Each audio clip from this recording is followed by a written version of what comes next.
সকালটা যখন আপনার শুরু হয় সুন্দর পাহাড় ফুল এবং পাখিদের নিয়ে, তার থেকে ভালো আর কি হয় বলুন। তো কাল সকালবেলা উঠেই ছাদে গিয়েছিলাম একটু ফ্রেশ এয়ার নেবো বলে। তো সেখানে গিয়ে দেখলাম দুটি পায়রা পাখি খেলা করছিল। তো তাদেরকে দেখে মনটা খুব ভালো হয়ে গেল। তারপর ওখান থেকে এসে তোষু স্কুলে যেহেতু প্রি রক্ষাবন্ধন সেলিব্রেশন ছিল, তো তার জন্য কিছু গিফট র্যাপ করার ছিল। তো সেগুলো আমি করতে বসে গিয়েছিলাম, আর তোষুকে বসিয়েছিলাম। ওর একটা পেন্ডিং হোমওয়ার্ক ছিল, শুধু কিছুই না, ওটাতে কালার করার বাকি ছিল, সেটাও করছিল। তারপর ওকে স্কুলে পাঠিয়ে দিলাম। দুপুরবেলা মন্দিরে ভোগ দিয়েছিলাম, সেটাই আমরা সবাই মিলে গ্রহণ করলাম। আর বিকেলবেলা যেহেতু রাখি পূর্ণিমা লেগে গিয়েছিল, তো মা সুন্দর করে রেডি করে দিয়েছিল গুরুদেবকে সিন্নি দেবে বলে।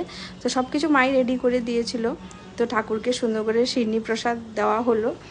তারপর ঠাকুর পূজা দেওয়া হয়ে যাওয়ার পর আসনের সামনেই তোষুকে বললাম, বসো, দিদন তোমাকে রাখি পরিয়ে দেবে। ও কিছুতেই রেডি হচ্ছিল না, কারণ ও বলছিল যে আমি স্কুল থেকে রাখি পরে এসেছি।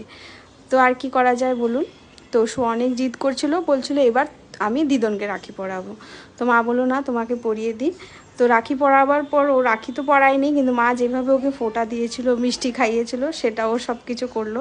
যখন এই কিউট কিউট আবদারগুলো করে, তো তার মা না মেনে আর কোথায় যাই বলুন।